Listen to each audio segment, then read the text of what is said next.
University যদি আফ্রিকার জঙ্গল হয় সেটা ইউনিভার্সিটি, আর কলেজ যদি মঙ্গল গ্রহ হয় সেটা কলেজই। এটা সেন্ট্রাল ইউনিভার্সিটিতে রানিং শিক্ষার্থীরা যুক্ত হবে কি হবে না সেটা সম্পূর্ণ তাদের সিদ্ধান্ত। তবে যুক্ত হলে যে কি কি বিষয় আছে এবং না হলে যে সমস্যাগুলো আছে সেগুলো আমি তুলে ধরি। প্রথম কথা হলো ভাই, ইউনিভার্সিটি যদি আফ্রিকার জঙ্গল হয় সেটা ইউনিভার্সিটি, আর কলেজ যদি মঙ্গল গ্রহ হয় সেটা কলেজ।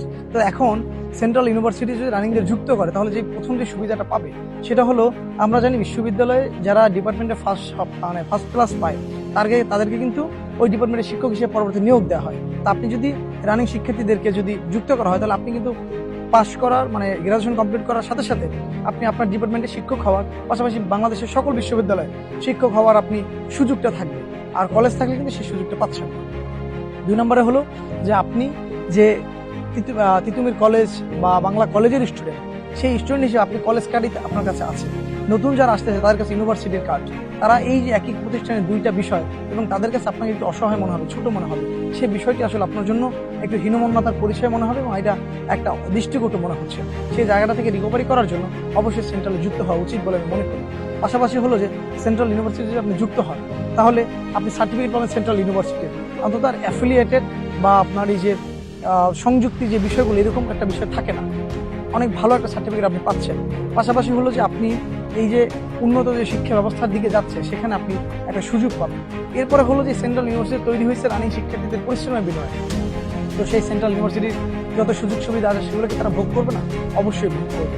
এরপরে আমি যেটা বলতে চাই সেটা আবার বলছি, ছাত্র সংসদ যদি নির্বাচন হয় সেই নির্বাচনে সেন্ট্রাল ইউনিভার্সিটির রেজিস্টারকৃত যারা শিক্ষার্থী তারাই শুধুমাত্র ভোটার এবং ক্যান্ডিডেট হতে পারে। তা আপনি যদি সেখানে যুক্ত না হন তাহলে আমার মনে হয় যে আপনি ক্যান্ডিডেট অথবা ভোটার হতে পারবেন শিক্ষার্থী অবস্থা থাকবে। এরপরে হলো যে আপনি আগামীতে আপনি যেই একটা রেকমেন্ডেশন লেটার নেবেন সেই লেটারটা কিন্তু আপনি ডিপার্টমেন্ট থেকে নিতে পারবেন না, তখন কিন্তু সেটা সেন্ট্রাল ইউনিভার্সিটি হয়েছে। তখন আপনাকে দৌড়াইতে হবে ঢাকা ইউনিভার্সিটিতে, ঢাকা ইউনিভার্সিটির ডিন অফিসে। তখন তারা বলবে লাঞ্চের টাইম পরে আসেন, আপনি কিন্তু দৌড়ি করতে হবে। এবং সর্বশেষ যে বিষয়টা, সেন্ট্রাল ইউনিভার্সিটিতে আমরা রানিং শিক্ষার্থীদের যদি যুক্ত করে তাহলে অবশ্যই কোনো বৈষম্য বা ভেদাভেদ থাকবে না, ভাগ করা শাসন করার নীতির মতো থাকবে না, সবাই ঐক্যবদ্ধভাবে এক ছাতার নিচে ঐক্যবদ্ধভাবে সবাই একটি শিক্ষার্থী থাকবে।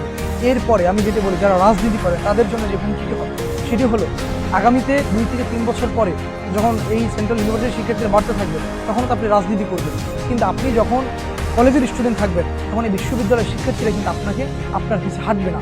পাশাপাশি এখন যদি ভিসি মহোদয় একটা অপ্রীতিকর সিদ্ধান্ত নেয় বা সবার জন্য বিপজ্জনক সিদ্ধান্ত নেয়, সেখানে যারা সেন্ট্রাল ইউনিভার্সিটির স্টুডেন্ট না আপনারা কিন্তু প্রতিবাদও করতে পারবেন না।